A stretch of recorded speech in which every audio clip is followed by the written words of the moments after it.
some of the albums we made were almost like unfinished albums. You know what I mean? Well, you were making them so fast. What for a period while of time there. are you referring to when Well, you say that? Carl and the Passion is so tough. Yeah. It had an incomplete feeling about it. Yeah.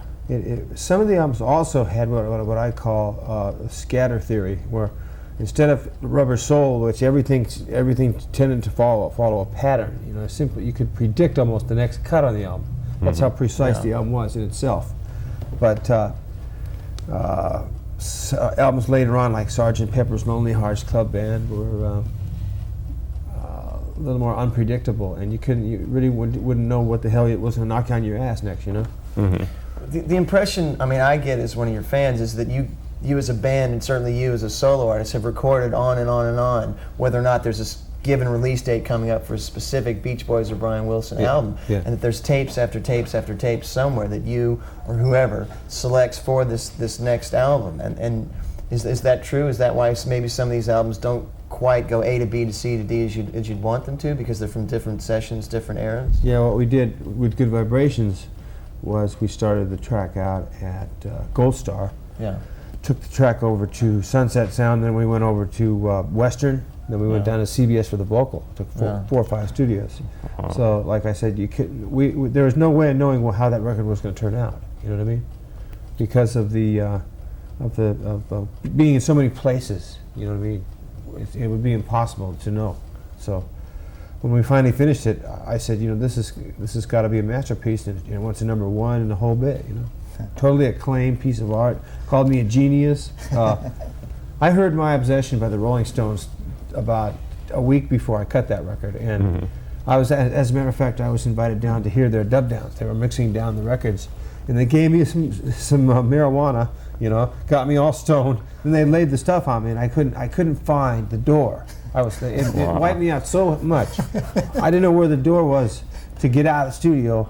And I was like dangling there, kind of like, what is this? Wait a minute, play that again. No, we can't because it's playing now. Gee, you know, and it really was quite an event to be there. You know. Oh yeah, that was a great creative album. Experience. That was a great Stones album. But then it is true that you more or less record and write as a process continually. I mean, it's not something you go to as a 9-to-5 job. You're in the studio frequently making tapes or doing this or doing that. Yeah, it's an ongoing affair with me in the studio. But is this new record pretty much all specifically designed for this record? I mean, it's not. Well, none of it, or all of it, is a collaborative effort. You know, so it's not really I'm not the only person in there kicking ass and saying what to say or telling somebody I have this to say.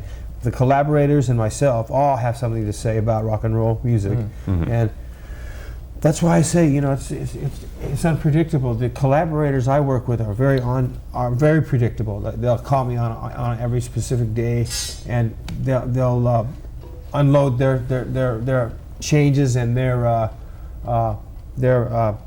I don't know what the word is. Observations. Yeah, observations. Yeah. And I'll go in the studio, and it'll be me and him saying something. You know what I mean? We're He'll be an executive producer, and I'll be a producer. Let's say, and we'll work together. You know, very, very closely. And now it's turning into more a collaboration. Is not really what I used to. It wasn't my gig. I wasn't into collaboration, but the collaboration that we have going is so strong that I feel this new album ought to skyrocket to the sky. You know, it'll shoot to the sky in sales. Well, one cut that's going to be noticed, I think, is Rio Grande. Yeah. I think that has knocked everybody out. That's because it's like a movie soundtrack, if you know what I mean. Although there's no film, but you don't need one because you can follow from the music what's going on. Like they're crossing the river, it's going to rain, or you know, whatever. I mean, is that kind of the idea? That sort of cinematography in music? Well, that's certainly what I got from it. Too much rock criticism. How much did you guys hear the new album? Twice. Once. You've heard for it, me, but you have heard it. Yeah. What do you think of it? Phenomenal. I think it's great. Thank you. I think the production is staggering. We worked I think hard, yeah. The voices sound great. I mean, it's what everybody's been waiting for from you, I think. Well said. We're ready for, like I say, sales is sort of the sky. I mean, we're ready for anything. When they lay what numbers can come in on Billboard on me, I'm sure I'm going to faint because it's going to be pretty high, you know. And I've been black music is on the rise. I've been hearing on the radio. I hear everywhere I turn. Now, there's this new black theme kind of music happening. You know, with Michael Jackson, of course, really getting up there. You know what I mean? and he broke in real good this week with a new record. Yeah. Go ahead. So how do you explain your status now vis-a-vis the Beach Boys? You have a solo, Yeah. and you're going to still perform with them, or no? No, well, it's going to be a little of each. If I do something with them at the same time, I'll be doing a solo album, which will be excuse me, a solo tour. Oh, great. Yeah. So Do you have With a full musicians band? in Yeah. mind Okay. for that? Pardon me? Do you have musicians in mind for the solo touring? yeah, we've got several musicians in mind already. That should be amazing. It ought to go. It ought to go real good. Yeah. That- Well, historically, we were talking about the fact that in '64, when the Beatles came, almost every American band every band, period, was wiped out, except you guys in the Four Seasons. You know, it just Gene seems- Pitney and Roy Orbison. You hung mean on. eclipsed? Yeah. That's Yeah. a better word. Not Yeah, wiped I out. think so too. If I'd the have to Beatles go wipe with that. people out, then they miss their point. But eclipsed is a better word. Just temporarily eclipsed is what happened. It was a great thing how the Beach Boys just stayed. The Beach Boys got bigger than ever. Yeah. I mean, Was that some impetus I Get to keep Around was going then? giant. Yeah, The well, Beatles Mike came, and Mike and I went out to dinner about a week after I Want to Hold Your Hand hit big, and he is kind of scratching his head, thinking, "What the fuck is going on here?" And I said, "Well, I don't think we should quit, But it was discouraging. I think the way they hit, of course. Yeah, Beach- it's so Mania big, was yeah. like, Yeah. and we were thinking, we were Beach Boy Mania, We'd go to a show and the girls would scream at us, and we'd think, wait a minute, they're screaming for the Beatles through us, That's interesting. Yeah. By the way, I want to get in 5 minutes. I want to get Sure. Dominic in that seat. Yeah.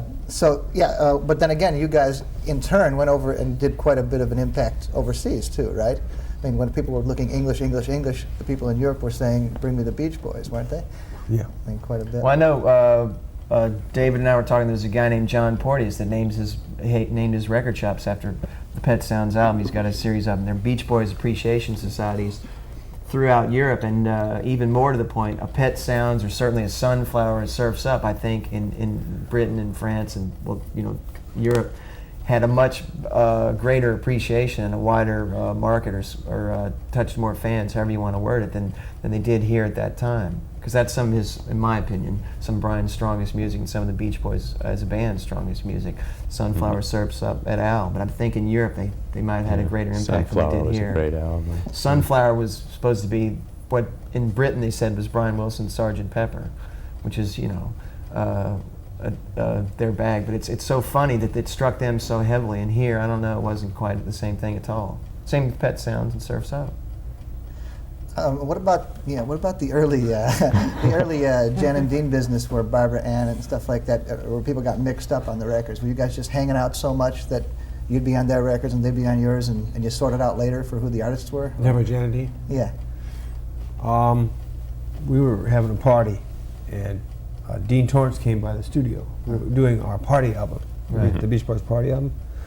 And he dropped by, and I don't know how this happened, but he wound up singing lead on Barbara Ann. I mean, it was just I guess that he was real charming, I guess, and charmed Mike Love into letting him do the high part. We were doing Barbara Ann, and I was doing it.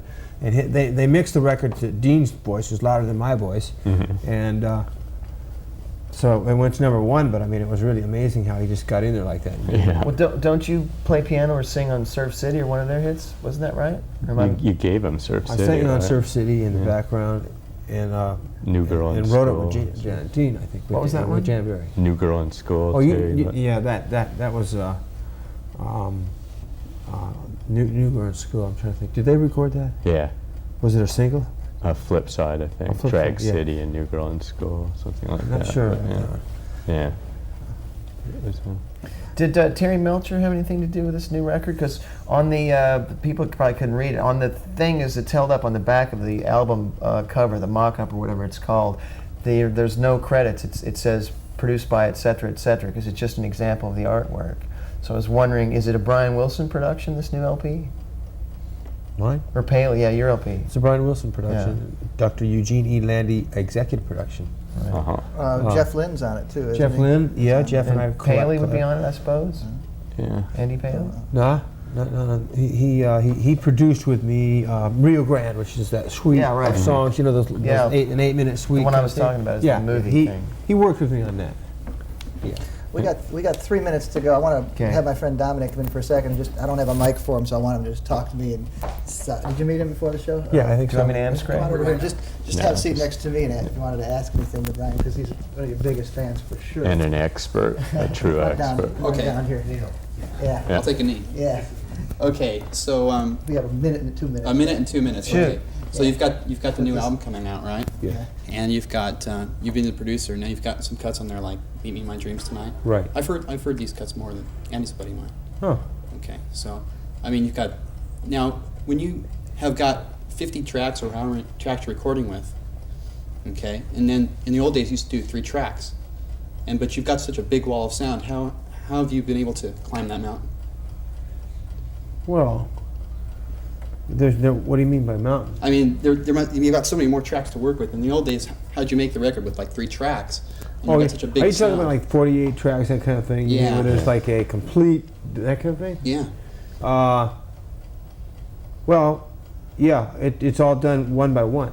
You know what I mean? You don't. It's not like, okay, guys, 1, 2, 3, 4, play. Yeah, It's right. done like, all right, I'll do a keyboard like this. Like piecemeal. Then let's do some bells here, and everything is kind of selected or whatever. It's Layered like and stuff. Layered. Yeah. Yeah, you groom it slowly. You shape it slowly. Mm-hmm. And Andy is an excellent musician, great musician, Mhm. and he did collaborate well with me on Rio Grande. Mm-hmm.